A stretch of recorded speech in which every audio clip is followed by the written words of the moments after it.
The envelope was cream-colored, expensive, and absolutely terrifying. Maya Rodriguez stood in the narrow hallway of her studio apartment, still wearing her coffee-stained barista apron, staring at the formal letterhead like it might spontaneously combust if she wished hard enough. Notice of eviction screamed at her in bold, unforgiving letters. 60 days. She had 60 days to come up with 3 months of back rent plus late fees, or she'd be out on the street. Fuck, she whispered, sliding down the wall until she was sitting on the scuffed hardwood floor. Fuck, fuck, fuck. The apartment was small, barely 400 square feet, but it was hers, or it had been hers for the past 2 years. Ever since she'd moved to Seattle with nothing but a duffel bag, a broken heart, and a determination to start over. The exposed brick wall, the window that overlooked Pike Place Market, the radiator that clanked like a possessed orchestra at 3 in the morning. She'd grown to love all of it. Now she was going to lose it. Maya's phone buzzed in her pocket. She pulled it out to see a text from her best friend Sage. Still on for drinks tonight. She typed back, rain check. Having a crisis. The 3 dots appeared immediately. What happened at eviction notice? 3 months behind. Maya, why didn't you tell me? Didn't want to worry you. You've got your own stuff coming over after work. Don't argue. Maya smiled. Despite everything, Sage had been her lifeline since she'd arrived in Seattle.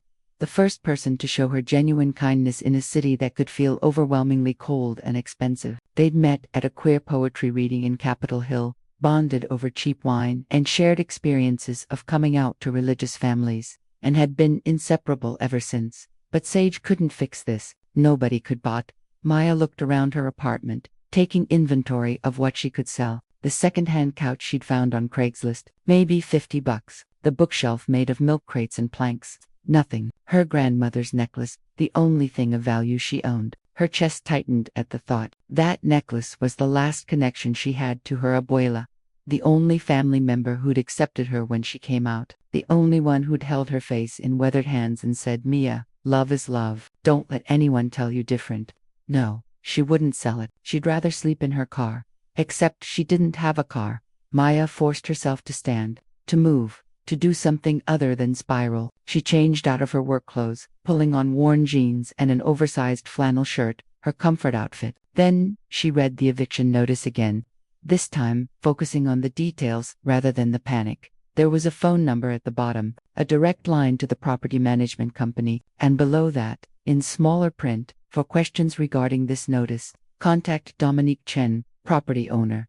Maya's eyebrows rose. She'd never met her actual landlord. Everything had always gone through the property management company, a faceless entity that collected rent and ignored maintenance requests. She hadn't even known the building had a specific owner. She pulled out her laptop and did what any desperate millennial would do. She Googled Dominique Chen Seattle real estate, brought up dozens of results. Maya clicked on the first one, a profile from a local business magazine. The woman staring back at her from the screen was stunning in a way that made Maya's breath catch. Sharp cheekbones, dark eyes that seemed to look directly through the camera, black hair pulled back in a sleek low bun. She wore a charcoal suit that probably cost more than Maya's entire wardrobe, and her expression was the definition of composed professionalism. According to the article, Dominique Chen was 38 years old, a self-made real estate mogul who'd built an empire from a single apartment building 10 years ago. She now owned over 40 properties throughout Seattle, specializing in historic renovations. She was known for her shrewd business sense, her impeccable taste, and her absolute unwillingness to negotiate. Great, Maya muttered. She's a shark. The article included a quote, "Sentiment has no place in business. Either you can afford to live in Seattle, or you can't. I provide quality housing at market rates. What tenants do with that opportunity is up to them."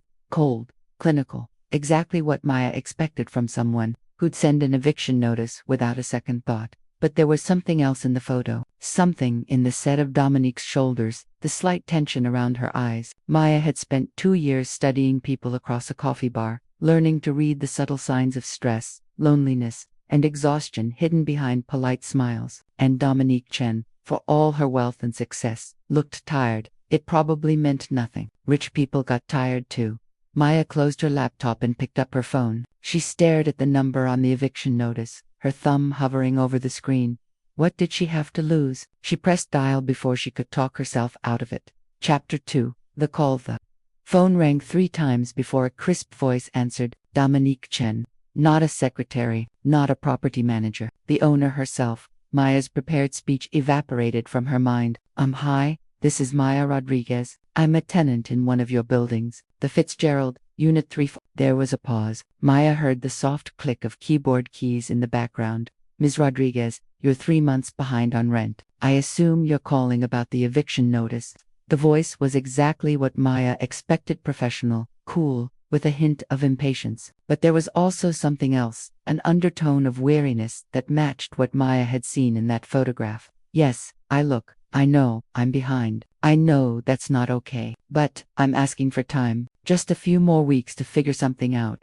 The notice gives you 60 days, that is time, to vacate, not to catch up. Ms. Rodriguez, I'm sure you understand this is a business. I have mortgages, property taxes, maintenance costs. When tenants don't pay, those expenses don't disappear. Maya closed her eyes. She'd expected this, but hearing it still felt like a punch to the gut.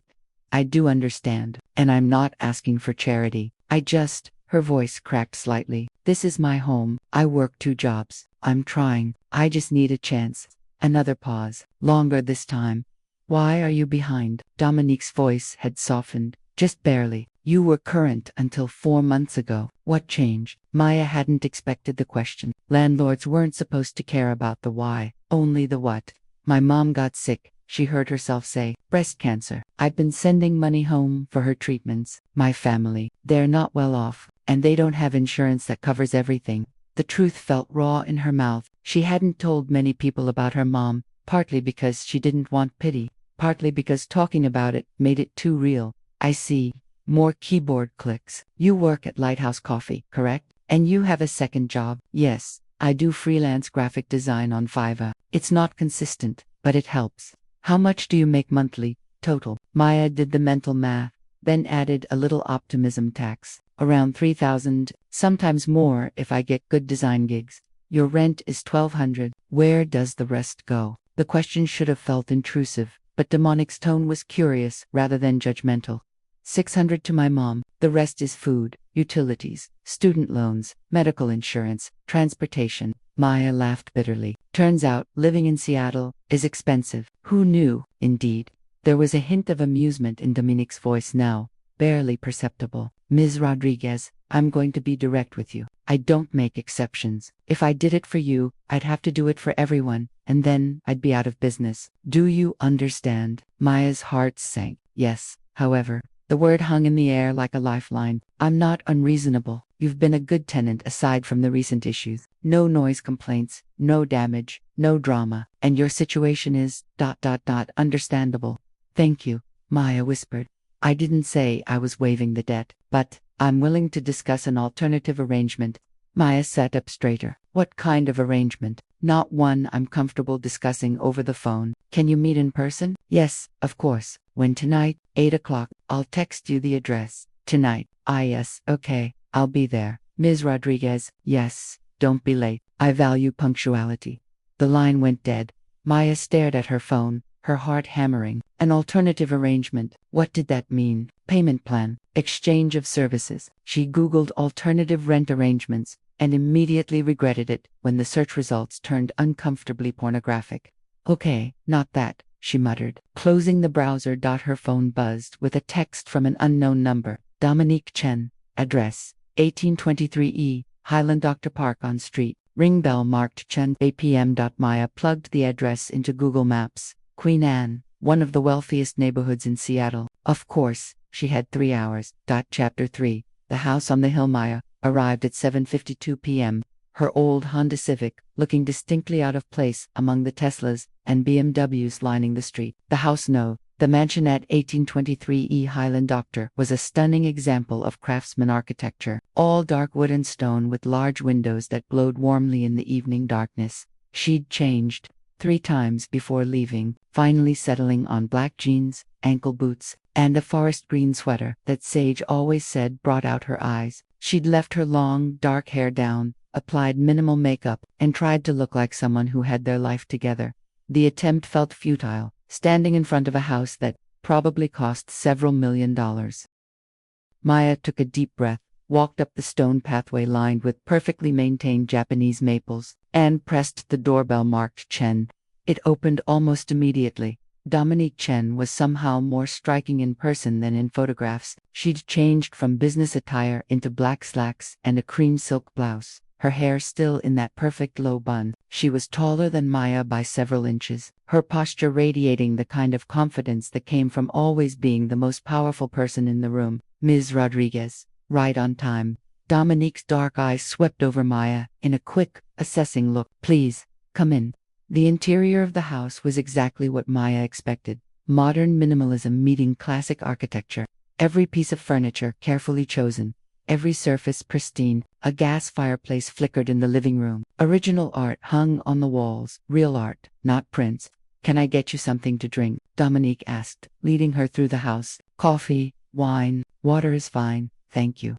They ended up in a study that looked like something out of Architectural Digest. Floor-to-ceiling bookshelves, a desk that was probably an antique, leather chairs positioned near the fireplace. Dominique gestured to one of the chairs, then poured water from a glass pitcher into 2 tumblers. Thank you for coming, Dominique said. Settling into the chair opposite Maya, she crossed her legs, her hands resting elegantly on the armrests. I imagine you're curious about what I'm proposing. Yes. Maya's voice came out steadier than she felt. First, I want to be clear about something. What I'm about to suggest is entirely optional. If you're not interested, we'll proceed with the standard eviction timeline, and there will be no hard feelings. Do you understand? Maya nodded, her pulse quickening.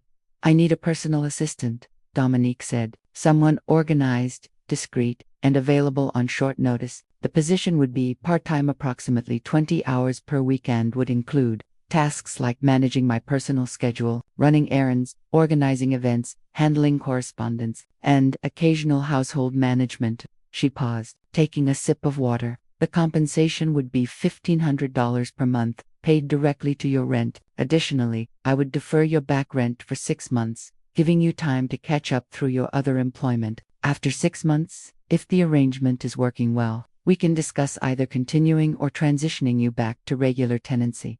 Maya's mind raced. It was a lifeline, but it also felt complicated. Why me? She asked. You could hire any professional assistant. True, but professional assistants come with professional expectations and professional boundaries. They clock in and out. They have other clients. Dominique leaned forward slightly. I need someone who understands the concept of debt, someone motivated to perform well, and frankly, someone who needs this as much as I need them. There was a calculating edge to her words, but also an honesty that Maya appreciated. You said household management. What does that include? Light organization, ensuring I have groceries when I need them, picking up dry cleaning, nothing exploitative or demeaning, if that's what concerns you. And the hours. You said 20 per week, but also available on short notice. I work unpredictable hours. Sometimes I'll need you at 7 a.m., sometimes at 10 p.m., but I'm not unreasonable. I'll give you as much advance notice as possible, and I'll work around your coffee shop schedule. The Fiverr work might need to be reduced or done on your own time. Maya did the mental calculation. 20 hours per week at her coffee shop wage was about $400 after taxes. Losing that would hurt, but $1,500 toward rent, plus deferring the back rent, it was more than fair. Can I ask you something? Maya said. Of course. Why the personal interview? Why not just have your property manager handle this? Dominique's expression shifted, something flickering across her face too quickly for Maya to identify. Because I learned a long time ago that business is personal, no matter how much we pretend otherwise. If I'm going to have someone in my home, in my life, I need to know they're trustworthy. I need to... She paused, choosing her words carefully. I need to know they see me as a person, not just a landlord or a meal ticket. The vulnerability in that statement caught Maya off guard. For a moment, Dominique Chen didn't look like a real estate mogul. She looked lonely. I'd see you as a person, Maya said softly. I'd see you as someone who's giving me a second chance when they didn't have to. Their eyes met, and something unspoken passed between them. Recognition, maybe, or understanding. Dominique stood, walking to her desk. She pulled out a folder and handed it to Maya. This is the contract. It outlines everything we discussed: hours, compensation, expectations, termination clause. Take it home, read it carefully. If you're interested, sign it and return it tomorrow. She pulled out a business card. This is my personal cell. Text me when you've decided. Maya took the folder with shaking hands. Thank you.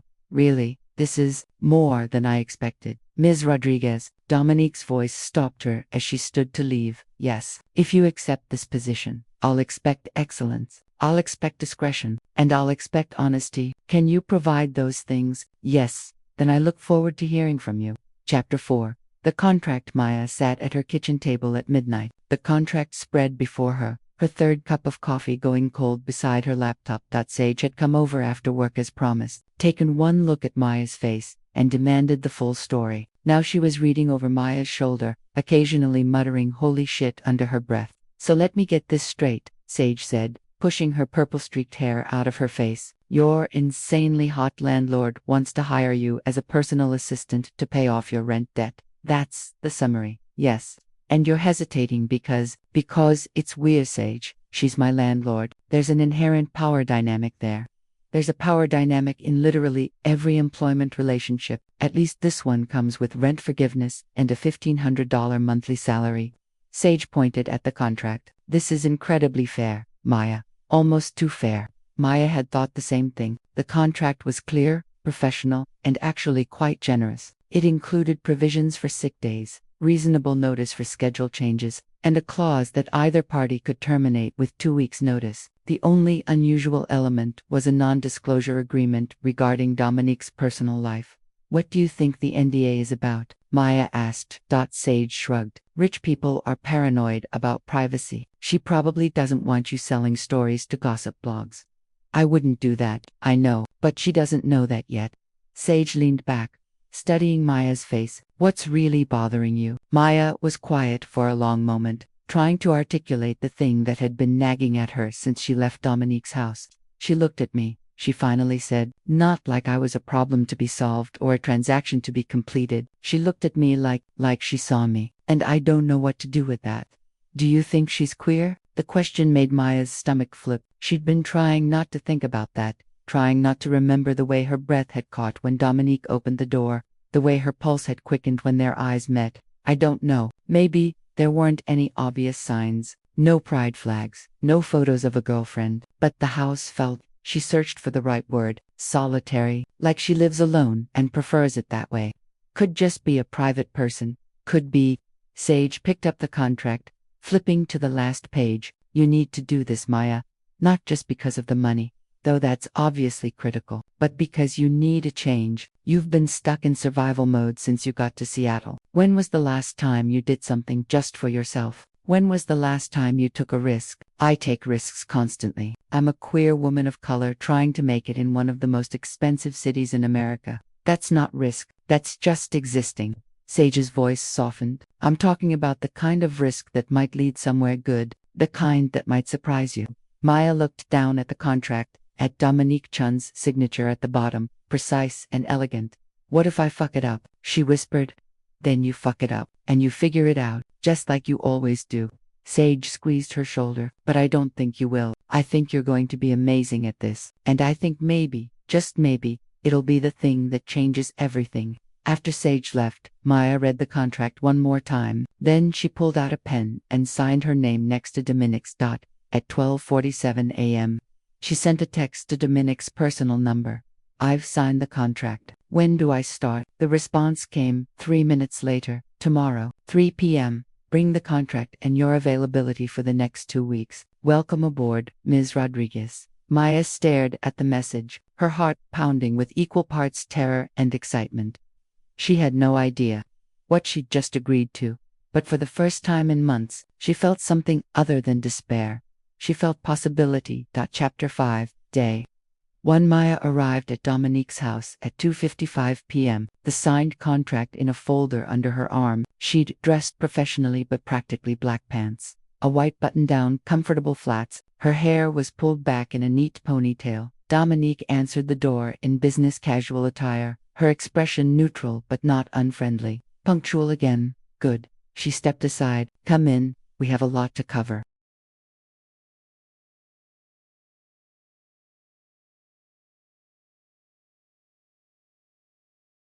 The study had been transformed into a makeshift office space. A second desk had been added, smaller than Dominique's but still elegant, with a new laptop, a filing system, and what appeared to be a smartphone still in its box. This is your workspace when you're here, Dominique explained. The laptop and phone are for work purposes. I've already set up accounts and access to my calendar, email, and various management platforms. She handed Maya a leather portfolio. This contains all the basic information you'll need: building keys, alarm codes, parking pass, emergency contacts, my schedule preferences, dietary restrictions, preferred vendors. Maya opened it, her eyes widening at the level of detail. There were tabs for everything: schedule, properties, personal, medical, legal, events. This is incredibly organized, Maya said. I built a multi-million-dollar business on organization. I don't do chaos. Dominique settled into her chair, gesturing for Maya to sit. Let's start with the basics. My typical week. For the next hour, Dominique walked Maya through her routine. She woke at 5:30 a.m. every day, worked out for an hour, then worked from home until noon. Afternoons were for site visits, meetings, and property inspections. Evenings were usually more work, though she tried to keep Sundays relatively free. I don't have much of a social life, Dominique admitted without apparent embarrassment. I attend networking events and charity galas when necessary, but I prefer solitude to small talk. What about family? Maya asked, then immediately worried she'd overstepped. Sorry, I just meant for emergency contacts.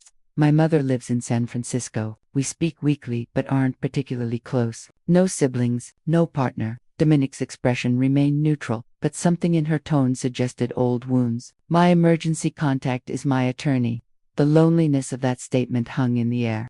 Okay, Maya said, moving past it. What about household stuff? You mentioned groceries and errands. I eat at home roughly 4 nights a week. I prefer fresh, healthy food. There's a list of recipes I rotate through. I'll share that with you. I need groceries delivered or picked up twice a week. I have standing orders at the dry cleaners and a local pharmacy. Once a month, I host a small business dinner. Here you'd help with planning and setup. Though I use a catering service, Maya took notes on her phone, trying not to feel overwhelmed.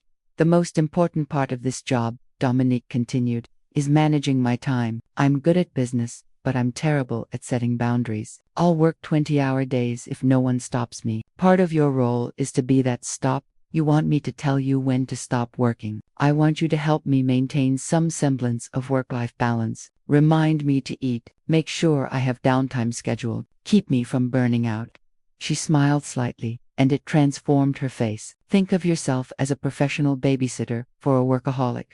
Maya couldn't help but laugh. Got it. Professional babysitter. They spent the next 2 hours going through systems and processes. Dominique was a patient teacher. Thorough but not condescending. She showed Maya how to access everything, how to prioritize requests, how to handle various scenarios. By the time they finished, Maya's head was spinning, but she also felt oddly confident. The job was demanding, yes, but it was also clear. Dominique had created systems that made sense. I think that's enough for today, Dominique said, stretching slightly. Maya tried not to notice the way the movement highlighted her elegant neck. Your first official task is Wednesday at 7 a.m. I have a breakfast meeting downtown. I'll need you to confirm the reservation, ensure my suit is back from the dry cleaners, and have my briefing documents prepared. I can do that. I believe you can. Dominique stood, walking Maya to the door. Ms. Rodriguez, you can call me Maya, if you want. Maya. Dominique tested the name, her accent making it sound softer, more intimate. Thank you for taking a chance on this. I know it's unconventional. Thank you for giving me one. They stood in the doorway for a moment, close enough that Maya could smell Dominique's perfume, something subtle and expensive. I'll see you Wednesday, Dominique said. Maya walked to her car on unsteady legs, her mind replaying that moment at the door. The way Dominique had said her name. This was going to be complicated. Chapter 6. First tasks. The first 2 weeks fell into a rhythm faster than Maya expected. Wednesday morning, she arrived at 6:30 a.m. to find Dominique already dressed and ready, sipping coffee in her kitchen. Maya confirmed the breakfast meeting, presented the briefing documents she'd stayed up late preparing, and handed over the dry cleaning. Excellent work, Dominique said, and Maya felt an absurd flush of pride. By the end of week 1, Maya had picked up groceries, scheduled 3 property inspections, coordinated a plumber for one of Dominique's rental buildings, and reorganized the study's filing system. She'd also learned that Dominique took her coffee black, preferred her meetings before 10 a.m., and had a tendency to forget lunch if Maya didn't literally put food in front of her. You need to eat, Maya said on Friday afternoon, setting a salad and sandwich on Dominique's desk. Dominique looked up from her laptop, blinking as if surprised to find another person in the room. What time is it? 2:30. You skipped lunch. Again. I had a protein bar. That was at 9 a.m., and it doesn't count. Maya pointed at the food. Eat. I'm not leaving until you do. Something flickered in Dominique's expression, surprise, maybe, or amusement, but she picked up the sandwich. You're boffy. You hired me to be boffy. I hired you to be organized. Same thing. Maya settled into her own chair, pulling out her phone to review the next day's schedule. You have a site visit tomorrow at 11, then a call with your accountant at 2. Sunday you're supposed to have free, but there's a charity gala invitation that needs a response. Decline it. You said that about the last 3 events. Because I didn't want to attend them. Your attorney called. She says you need to be seen at these things. Something about maintaining relationships with city officials. Maya looked up. Her words, not mine. Dominique sighed, setting down her sandwich. Fine. Accept it. But you're coming with me. Maya's heart skipped. What? The gala. You're coming. I need someone there who won't bore me to death with real estate market analysis. Dominique's tone was matter-of-fact, but there was something else underneath. It's part of the job. Event assistance. I don't have anything to wear to a gala. We'll fix that. There's a boutique I use for this sort of thing. I'll set up an appointment for you next week. Dominique, it's not a request, Maya. It's a work requirement. But her voice had softened. Plus, you'll get to see me suffer through small talk. Consider it entertainment. Maya couldn't help but smile. When is it? 2 weeks from tomorrow. Black tie, 7 p.m. at the Four Seasons. Great. No pressure. They worked in comfortable silence for a while. The only sounds, the clicking of keyboards and the occasional rustle of papers. Maya had expected working in such close proximity to Dominique to be awkward, but it wasn't. Dominique was focused and professional, but not cold. She asked Maya's opinion on things, trusted her judgment, and occasionally made dry, witty comments that caught Maya off guard. Can I ask you something? Maya said during a break. Of course. Why don't you have a traditional assistant? Someone with an office downtown, professional training, references. Dominique was quiet for a moment, her fingers still on her keyboard.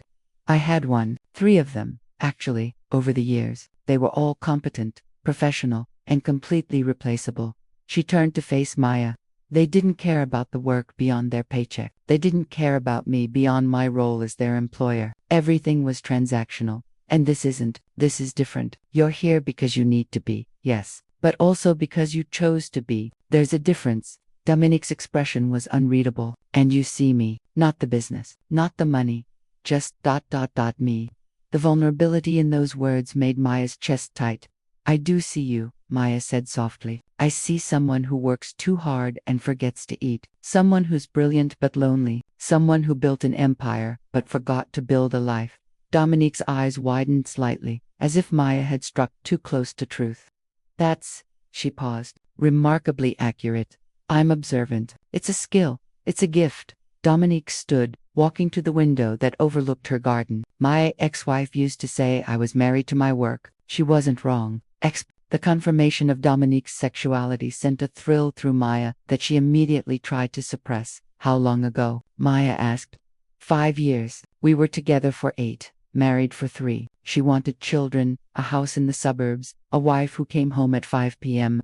Dominique's voice was flat, emotionless. I wanted to build something that mattered. We both got what we wanted, just not together. Do you regret it? The divorce? No. The marriage. Sometimes, not because I chose wrong, but because I was never fully present for it. She deserved better.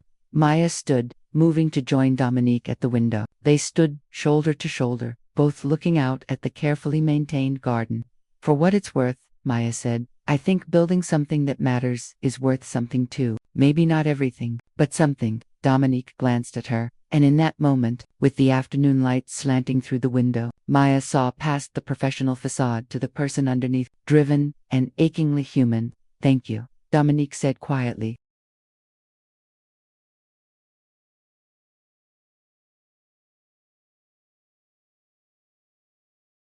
They stood there for another moment, close enough that Maya could feel the warmth of Dominique's body.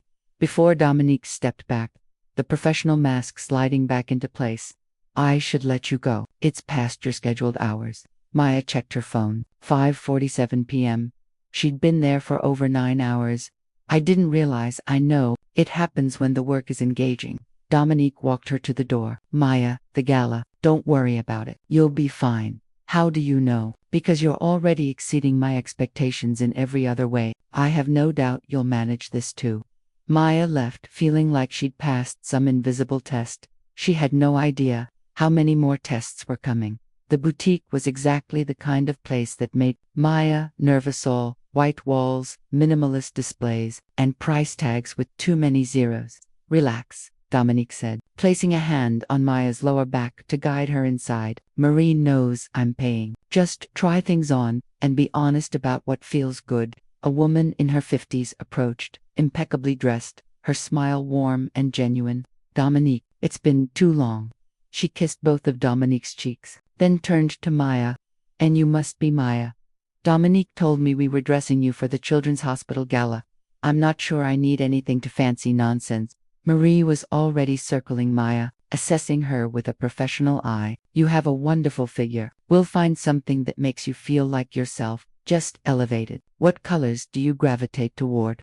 Dark colors, navy, forest green, burgundy. Perfect. Give me 15 minutes.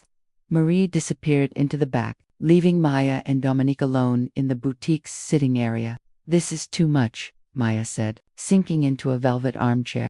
It's a work expense. I need you to look the part.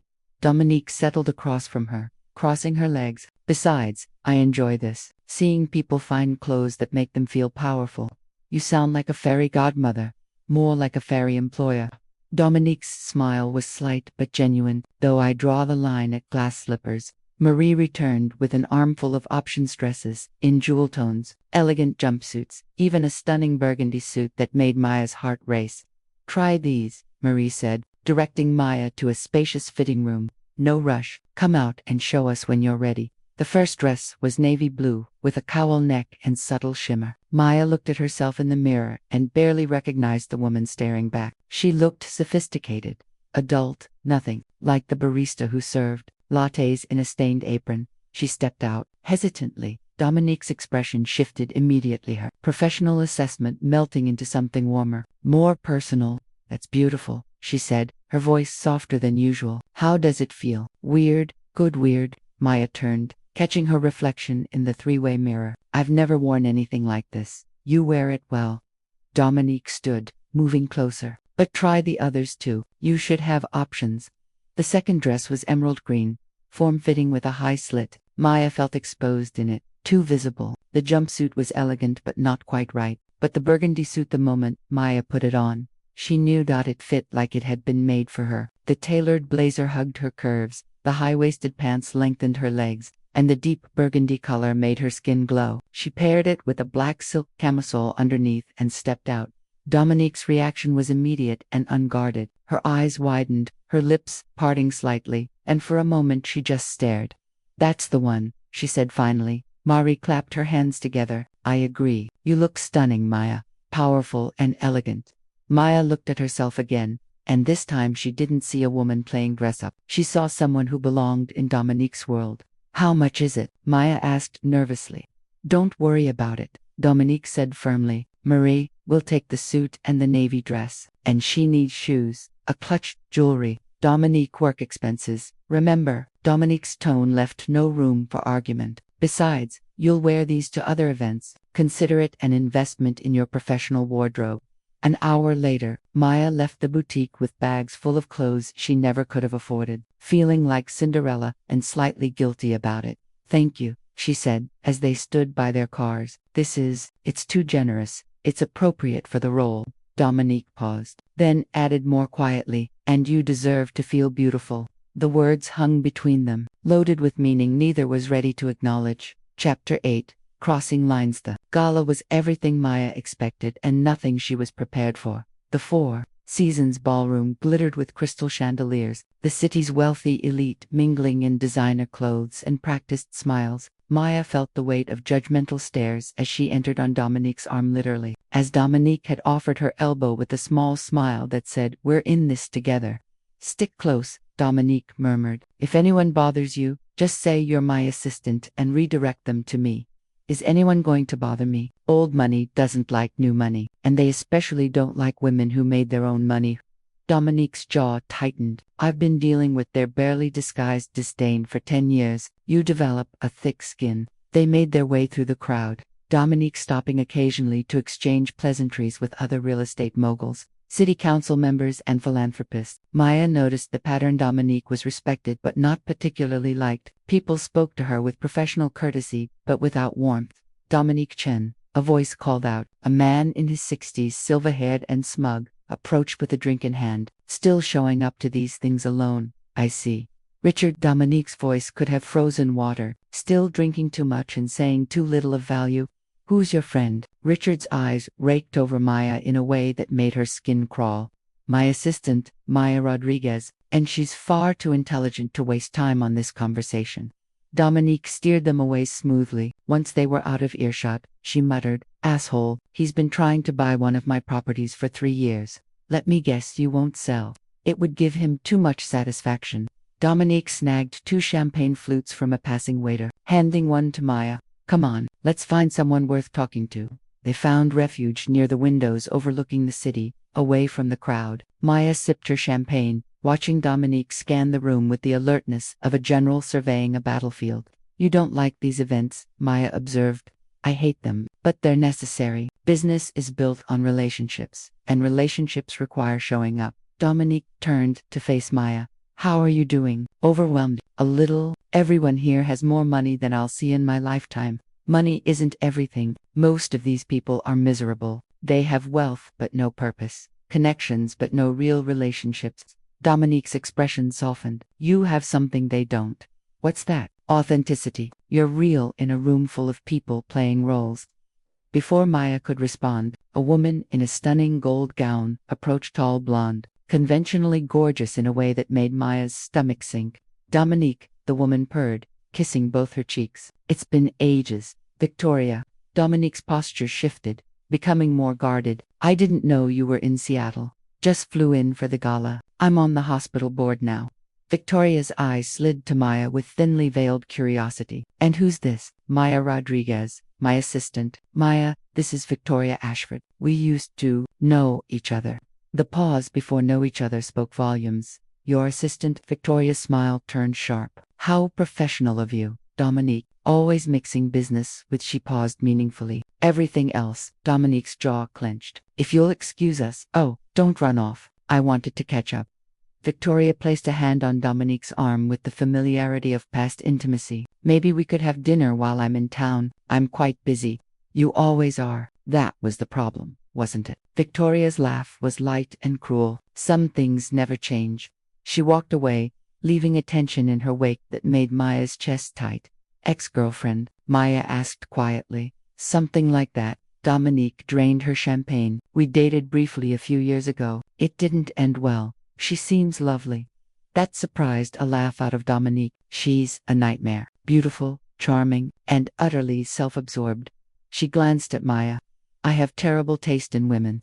The vulnerability in that admission made Maya brave. I doubt that, she said softly. Their eyes met, and something electric passed between them. Dominique opened her mouth to respond, but was interrupted by the announcement that dinner was being served. The meal was endless. 5 courses of food Maya barely tasted, surrounded by conversations about investment portfolios and vacation homes. Dominique, seated beside her, maintained a professional facade but occasionally leaned close to whisper sardonic commentary that made Maya struggle not to laugh. The woman in the purple dress just said summer is so hard because we can't decide between the Hamptons and Provence. Dominique murmured, I'm going to need you to stage an intervention if I ever become that insufferable. Deal, Maya whispered back, though I think you're safe. You actually work for a living. Careful, compliments like that will go to my head. The warmth in Dominique's voice sent a shiver down Maya's spine. After dinner, there was dancing. Maya watched from the sidelines as couples swirled across the floor, feeling simultaneously out of place and grateful to observe rather than participate. Dance with me, Dominique said, appearing at her elbow. Maya's heart stuttered. What dance with me? Everyone here assumes you're just my assistant anyway. Let's give them something else to talk about. Dominique extended her hand. Unless you don't want to. Maya took her hand. I want to. Dominique led her onto the floor. With the confidence of someone who'd taken ballroom lessons, she placed one hand on Maya's waist, the other holding Maya's hand, and guided her into the waltz. I don't really know how to do this, Maya admitted. Just follow my lead, and try not to step on my feet. No promises. They moved together, Maya stumbling occasionally but gradually finding the rhythm. Dominique was patient, her touch gentle but firm, her body close enough that Maya could smell her perfume. You're doing well, Dominique said. I have a good teacher. Around them, Maya could feel eyes watching, assessing. She saw Victoria across the room, her expression cold, saw Richard watching with something like disgust, saw other couples whispering. They're staring, Maya said. Let them. Dominique pulled her slightly closer. I stopped caring what people think years ago. Must be nice. It's necessary. Dominique's eyes searched Maya's face. You care too much what people think. It'll eat you alive. Easy to say when you have fuck you money. Dominique laughed, the sound genuine and unguarded. Fair point. But even before the money, I didn't care. Life's too short to live for other people's approval.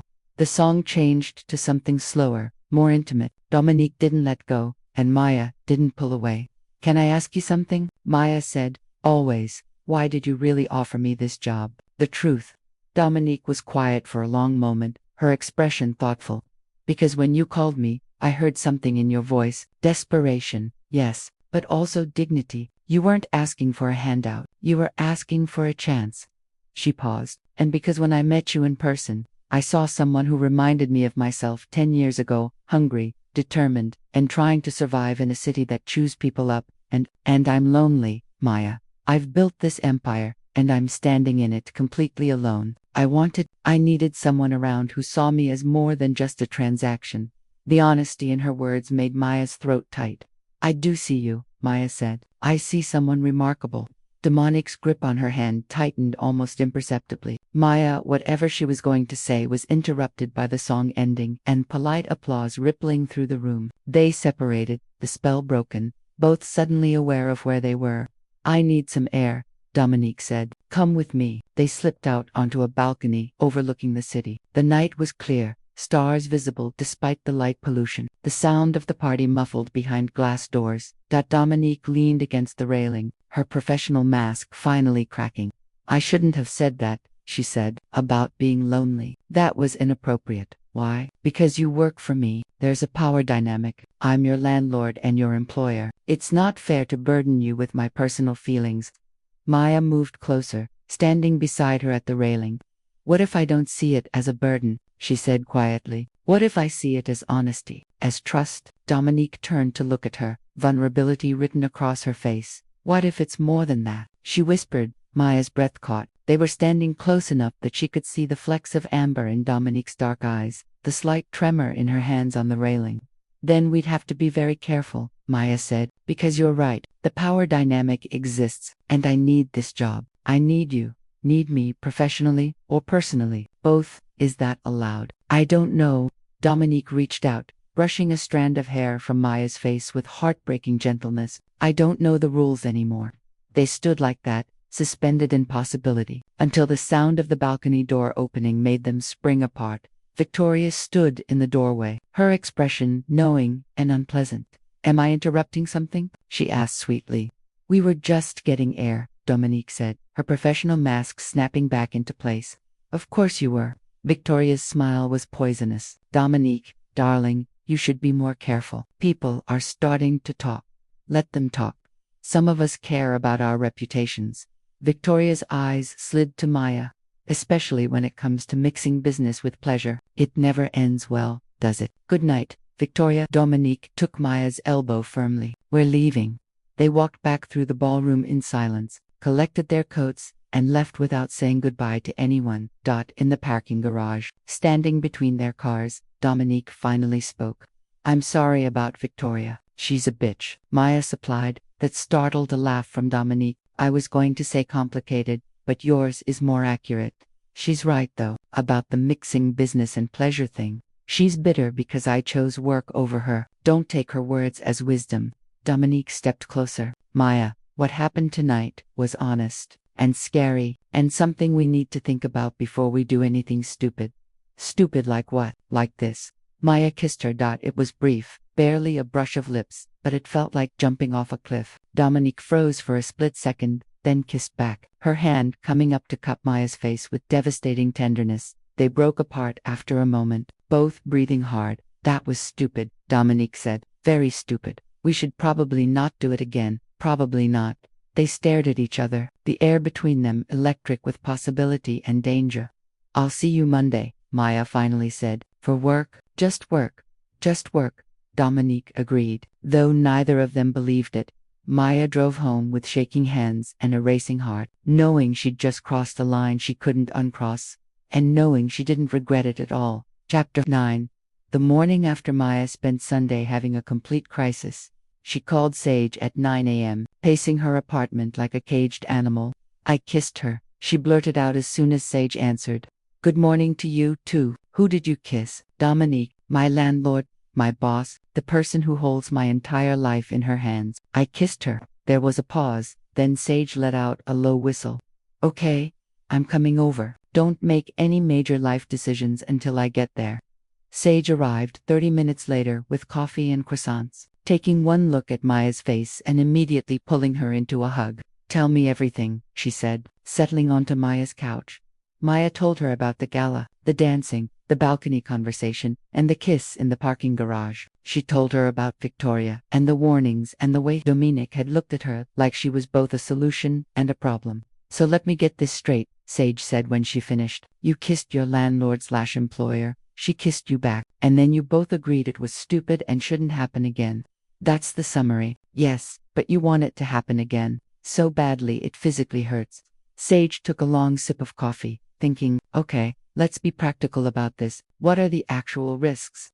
Everything. She could fire me, evict me, decide I'm a liability and cut me off completely. Could she? Yes. Will she? Doesn't sound like it. She literally hired you because she's lonely and wanted someone who sees her as human. She's not going to suddenly become a monster because you kissed her. But the power dynamic is real and needs to be navigated carefully. But Maya, you're both adults. You both clearly have feelings for each other. The question isn't whether it's risky. Everything worth having is risky. The question is whether you trust her enough to be honest about what you want. Maya sat down heavily. What if what I want is impossible? What do you want? Her, the job, my apartment, a relationship that doesn't feel like it's built on debt and obligation. Maya's voice cracked. I want her to want me for me, not because I'm convenient or solve her loneliness problem. Have you considered that maybe she already does? How can I know that? How can she know that? Everything between us is tangled up in rent and contracts and power dynamics. Sage reached over and squeezed Maya's hand. Then you untangle it. You have an honest conversation. You figure out what's real and what's circumstance. And maybe you discover that even with all the complications, there's something there worth fighting for. Or maybe I discover I'm just a rebound from her ex-wife and a convenient solution to her loneliness. Or maybe you discover you're someone she's been waiting for without knowing it. Sage's voice was gentle. You won't know until you ask.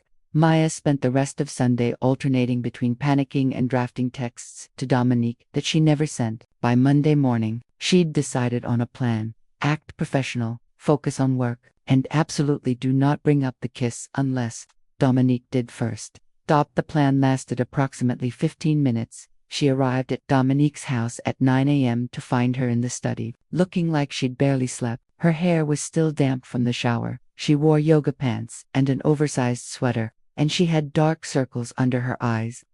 Morning, Dominique said, not quite meeting Maya's eyes. Coffee's in the kitchen, thank you. Maya set down her bag, trying to ignore the awkward tension. I have your schedule for the week, and there are a few things we need to go over about Saturday night. Dominique finally looked at her. We need to talk about what happened. Maya's heart hammered. Okay? That kiss was. Dominique paused, choosing words carefully. Complicated, and probably inappropriate given our professional relationship. I know. I'm sorry if I crossed a line. You didn't. Dominique stood, moving closer. If anything, I crossed it first by making you dance with me, by being vulnerable on that balcony, by creating a situation where lines could be crossed. So what do we do about it? I don't know, Dominique's honesty was disarming. I haven't been able to think about anything else since Saturday, and I'm terrified that talking about it will make everything worse. Maya took a breath, channeling Sage's advice about honesty. Can I tell you something? She said. I came here today planning to pretend it never happened, to be professional and appropriate and keep everything in neat little boxes, but the truth is, I can't stop thinking about it either, about you. Dominique's expression shifted, hope and fear warring on her face. Maya, this is complicated. You work for me, I'm your landlord. There's an inherent imbalance, I know. And I'm not saying we should just jump into something without thinking it through, but I am saying that pretending there's nothing here is dishonest. And you asked me to always be honest with you. I did. Dominique moved even closer, close enough that Maya could see the pulse point in her neck. What if being honest means admitting that I have feelings for you that go way beyond professional? What if it means acknowledging that I haven't been able to stop thinking about kissing you again since the moment you walked away on Saturday? Maya's breath caught. Then I'd say, I feel exactly the same way.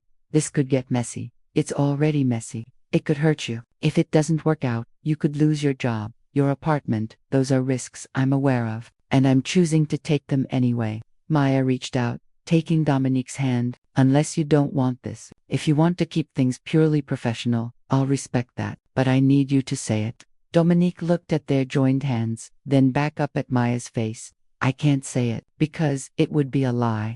She brought Maya's hand to her lips, kissing her knuckles with heartbreaking tenderness. I want this. I want you, even though I know it's complicated and potentially disastrous. Then we figure it out together. We set boundaries. We're honest about what we need. We make sure the professional stuff stays protected. And if it doesn't work, if we try this and it falls apart, then at least we tried. At least we were brave enough to take the risk. Dominique pulled her closer, their faces inches apart. I haven't done brave in a long time, she whispered. Maybe it's time to start.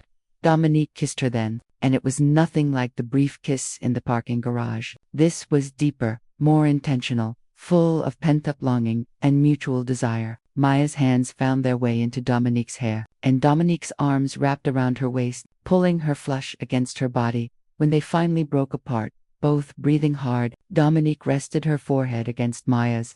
This is insane, she murmured. Completely insane.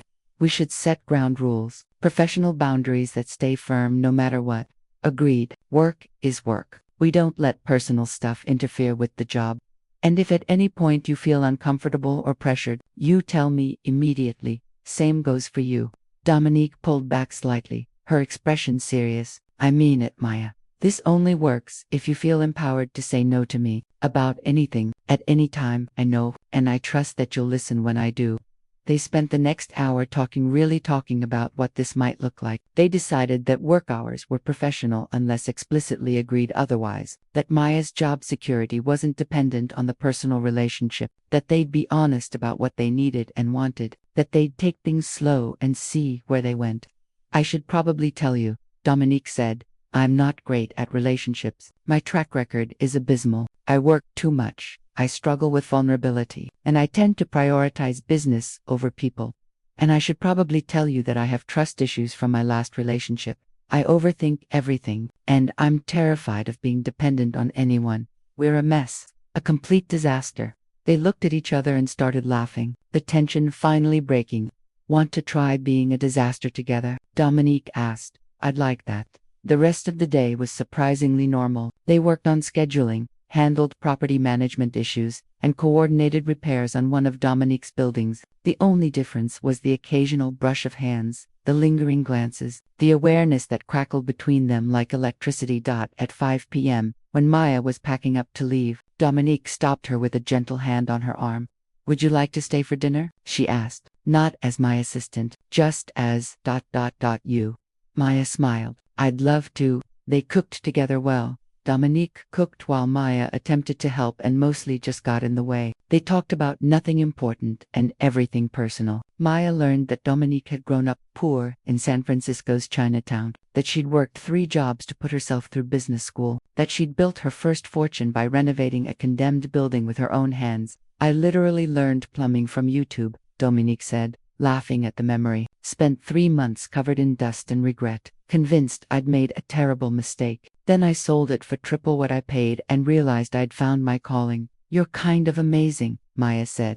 I'm really not. I'm just stubborn and obsessive about achieving goals. Same thing. They ate on the couch instead of the formal dining table, plates balanced on their laps, conversation flowing easily. Maya felt herself relaxing in a way she hadn't in months, maybe years. With Dominique, she didn't have to perform or pretend. She could just be. What about you? Dominique asked. What's your story? The real one, not the elevator pitch.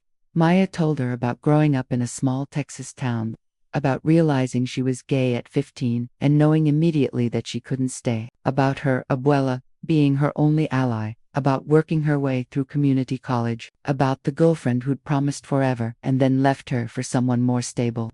I came to Seattle with nothing, Maya said, just this idea that maybe in a big city I could finally be myself, without apology, that I could build a life that was mine. And have you? I'm starting to. Maya looked at Dominique, seeing the understanding in her eyes. I think you get that. The need to build something from nothing, to prove you can survive.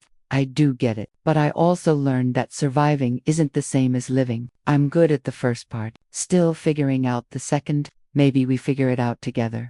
Dominique reached over, taking Maya's hand. I'd like that. They talked until past midnight. The conversation ranging from philosophy to favorite movies, to childhood traumas, to dreams for the future. When Maya finally left, Dominique walked her to her car and kissed her goodnight with a sweetness that made Maya's chest ache. Driving home, Maya felt like she was floating, terrified, yes, but also hopeful in a way she hadn't been in years. Maybe this was insane, but maybe it was also exactly what she needed. Chapter 10. Complications. Next 3 weeks were the best and most terrifying of Maya's life. During work hours, she and Dominique maintained professional boundaries. They focused on tasks, discussed business, and interacted like employer and employee. But in the spaces between a shared lunch, an evening after scheduled hours, the weekends, they explored whatever was growing between them. They went to a queer poetry reading in Capitol Hill, holding hands in the back row while snapping appreciatively at the performers. They had dinner at a tiny Vietnamese restaurant where Dominique was clearly a regular, and the owner teased her about finally bringing someone special. They spent the Sunday afternoon at the Seattle Art Museum, Dominique explaining the history of various pieces while Maya sketched in her notebook.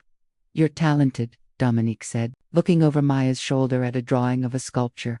It's just a hobby. It's more than that. This is really good. Dominique's finger traced the lines of the sketch. Have you ever thought about doing something with it professionally? Like what? Becoming a starving artist? Maya laughed, but it was tinged with old hurt. My parents made it clear that art wasn't a real career. That's why I went into business administration, even though I hated every second of it. What if you didn't have to choose between art and stability? What if you could have both? Maya looked at her, surprised. You're already doing freelance design work. What if you focused on that instead of serving coffee? Build it into a real business. That's a nice dream, but freelance work is unpredictable. I need stable income. What if you had stability for a while? Time to build something. Maya's stomach twisted with anxiety. Dominique, I can't ask you to support me financially. That's not what this is. I'm not offering to support you. I'm offering to invest in you. There's a difference. Dominique's expression was serious. You have talent and drive. You just need time and space to develop it. That's something I can provide. It feels too much like charity. It's not charity. It's belief in your potential. Dominique took Maya's hand. But if you're not ready, that's okay too. I just want you to know the option exists.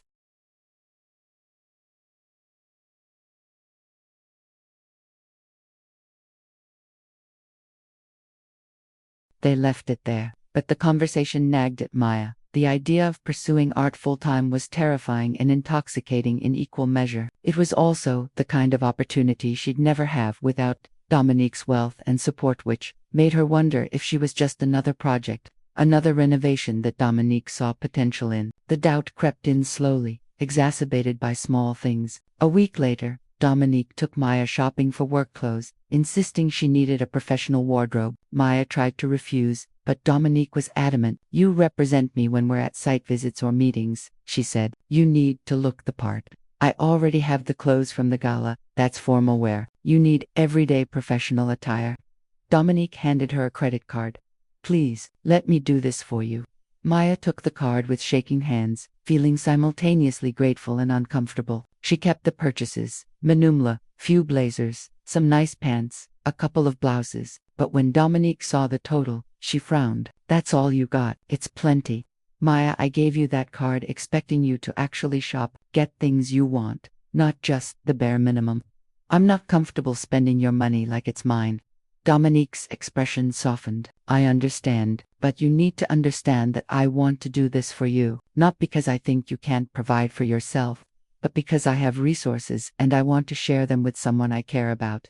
But that's the problem, Maya said quietly. I'm afraid I'm becoming dependent on you, on your money, your opportunities, your generosity. What if this doesn't work out? What if I build my life around you and then you decide I'm not worth the investment anymore? Maya, I'm serious. Dominique, look at us. You own my apartment. You employ me. You're offering to financially support my career change. At what point do I stop being your girlfriend and start being your kept woman? The words hung in the air, harsh and painful. Dominique was quiet for a long moment, her expression troubled. Is that really how you see this? She finally asked. As me trying to control you through money? I don't know what I see. I just know it scares me. They sat in the boutique parking lot, the bags of expensive clothes in the back seat, neither knowing how to bridge the sudden distance between them. I never wanted you to feel this way, Dominique said softly. I thought I was being generous, supportive. I didn't realize I was making you feel trapped. You're not trapping me. That's the thing, you're being wonderful. Too wonderful. And I don't know how to accept that without losing myself in it. Dominique reached over, taking Maya's hand. What if we reset? She said. What if you move out of your apartment and find somewhere else? Somewhere that's not tied to me. And what if you quit the assistant job and we restructure our relationship so there's no employer-employee dynamic? Maya's heart clenched. You want me to quit? No. I want you to have choice. Real choice. I want you to be with me because you want to be, not because your housing and income depend on it. But I need the job. I can't afford to quit. What if I continued paying you through the end of our agreement, but you didn't have to work? You could focus on your art, build your freelance business, find your footing without all these tangled obligations. It was a generous offer, incredibly generous, and it terrified Maya precisely because of how generous it was. I need to think about it, she said. Of course. Dominique squeezed her hand. Take all the time you need, and Maya, whatever you decide, I'm not going anywhere. I'm not going to suddenly decide you're not worth it. You're not an investment I can divest from. You're a person I care about deeply. That night, Maya called Sage in tears. She wants me to quit, Maya explained through sobs. She wants to keep paying me while I focus on art. She wants me to move out of her building. She's trying to fix the power dynamic by throwing more money at it. Or maybe she's trying to show you that she cares more about the relationship than the control. But it doesn't fix anything. I'd still be dependent on her money. I'd still be building my life around her resources. The only difference is I wouldn't even be working for it. Sage was quiet for a moment. Maya, I'm going to say something you might not want to hear. Okay, I think you're self-sabotaging. I think you're so afraid of being hurt or dependent that you're looking for reasons to push her away. And I think you're punishing her for having resources when the real issue is that you're ashamed of needing help.